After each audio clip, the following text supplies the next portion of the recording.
विक्की उस डरावनी पूर्णिमा की रात को कभी नहीं भूल सकता, जिस रात उसने अपना सबसे अच्छा दोस्त तुषार को खो दिया। तुषार! उसने जोर से चीख लगाई, लेकिन जब उसकी आंखें उस स्त्री को देखी तो उसके भयानक रूप को देखकर उसके रोंगटे खड़े हो गए। उस दिन विक्की और उसका दोस्त तुषार दोनों ऑर्केस्ट्रा देखने गए थे। विक्की ने कभी ऑर्केस्ट्रा नहीं देखा था, इसलिए तुषार उसे ऑर्केस्ट्रा दिखाने ले आया था। ऑर्केस्ट्रा के गाने और उस गाने पर झूमते हुए वहां के पब्लिक विक्की को काफी मजा आ रहा था। बस डर इस बात की थी कि उनके घर वालों को ऑर्केस्ट्रा वाली बात पता न चल जाए, वरना उन दोनों की खैर नहीं। रात के 2 बज चुके थे। वे दोनों अपने अपने घर लौट रहे थे। पूर्णिमा की इस रात में चांद का मध्यम रोशनी और हल्की हल्की हवा के झोंके जब उनके शरीर को छू कर निकल रही थी तो उन्हें ऐसा लग रहा था कि उनका शरीर एकदम ऊर्जा से लबालब भर चुका हो। इस तरह की ऊर्जा को वो पहली बार महसूस कर रहे थे। लेकिन दूसरी तरफ दिल में एक डर सा भी बना हुआ था, क्योंकि जल्दी घर पहुंचने के चक्कर में उन्होंने जो शॉर्टकट रास्ता चुना था वो काफी सुनसान और डरावना लग रहा था। ओम यच्छ देवाय नमः। ओम यच्छ देवाय नमः। हे यच्छ देव, मुझे मेरी एक गलती ने मुझे इस सुनसान जंगल में कैद कर दिया है। मुझे मेरा अपना साधक चाहिए।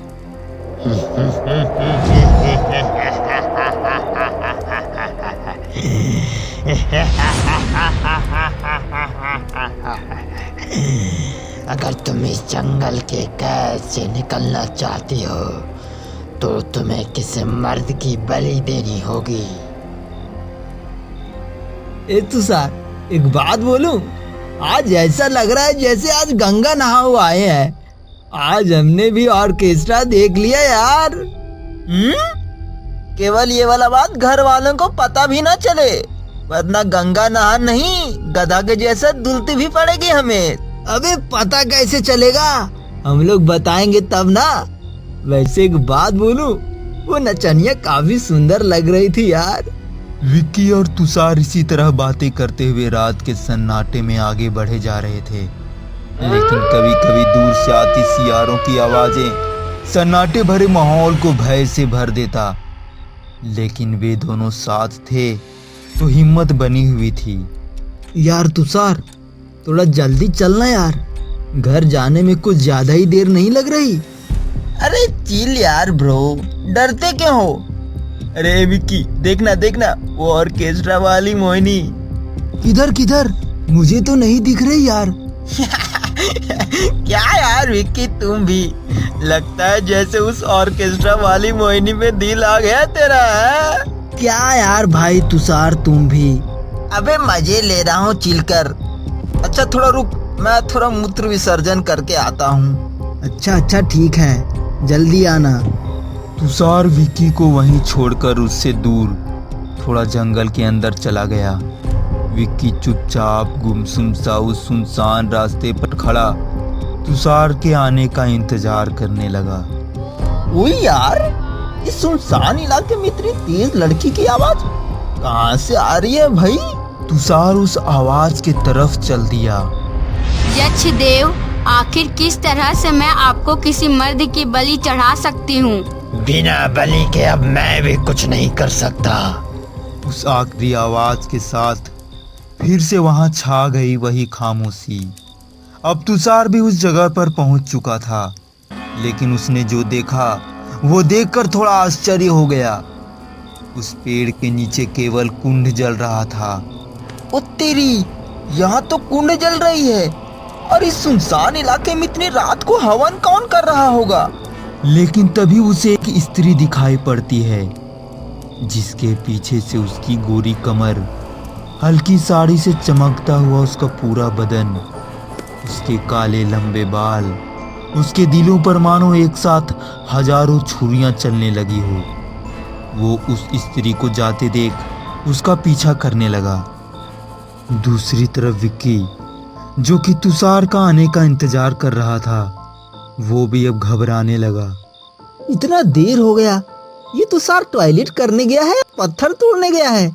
इतना देर में तो उसे लौट आना चाहिए था। इतना कहकर विक्की तुषार को ढूंढने लगा। तुषार, तुषार, कहाँ हो? तुषार उस स्त्री के मनमोहक बदन के चक्रव्यूह में पूरी तरह से बंध चुका था और उस स्त्री का पीछा करते करते जंगल के बीचों बीच चला गया।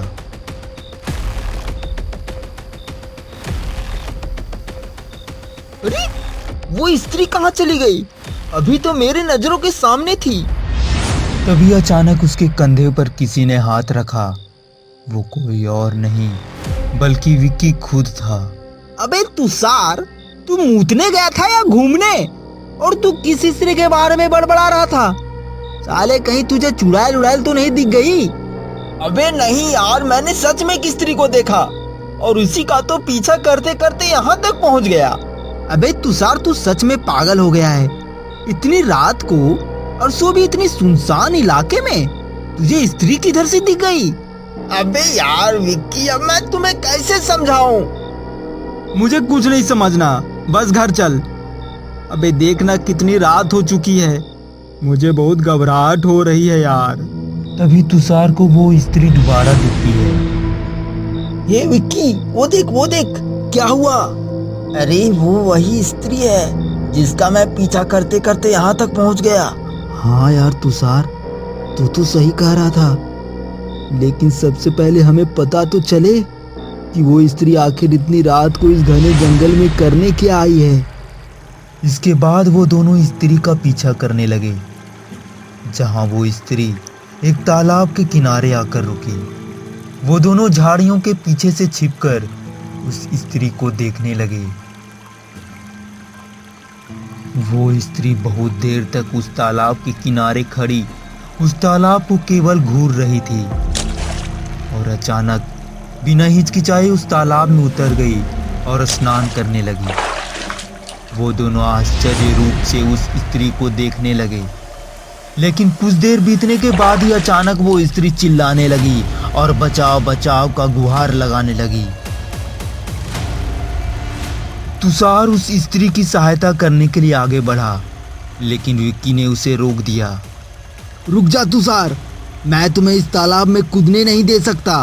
विक्की, मुझे छोड़ दो, मैं उस स्त्री को अपने नजरों के सामने मरता नहीं देख सकता। तुषार ने उसकी बात नहीं मानी और उस स्त्री को बचाने के लिए तालाब में छलांग लगा दी। छलांग लगाते ही तुषार उस स्त्री को इधर उधर ढूंढने लगा, लेकिन वो स्त्री कहीं नहीं दिखाई दे रही थी। उसने सोचा कि वो स्त्री डूब चुकी होगी, इसलिए उसने गहरी सांसें ली और फिर से पानी में डुबकी लगाई। कुछ देर बाद वो नदी के सतह पर आया। मिली क्या? नहीं मिली। अबे तुषार, तूने क्यों इस मुसीबत को अपने गले मोल ली? विक्की धीमा आवाज में बुदबुदाया कि तभी अचानक वो स्त्री एक भयानक रूप को धारण किए उस पानी से बाहर आई और तुषार पर छलांग लगा दी। भाई, मुझे बचाओ! रात के अंधेरे में यह दृश्य विक्की को पूरी तरह से झंझोर कर रख दिया। डर के मारे उसका पूरा शरीर ठंडा पड़ गया।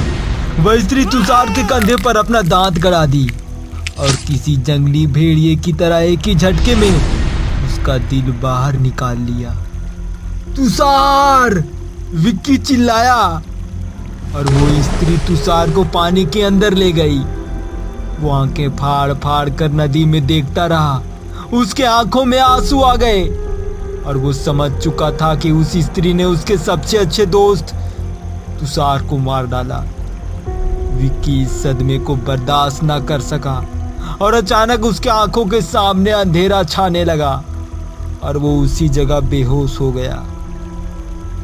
अगर आपको हमारी कहानी अच्छी लग रही हो तो चैनल को सब्सक्राइब करें और ऐसे ही और वीडियो देखने के लिए चैनल पर बने रहें।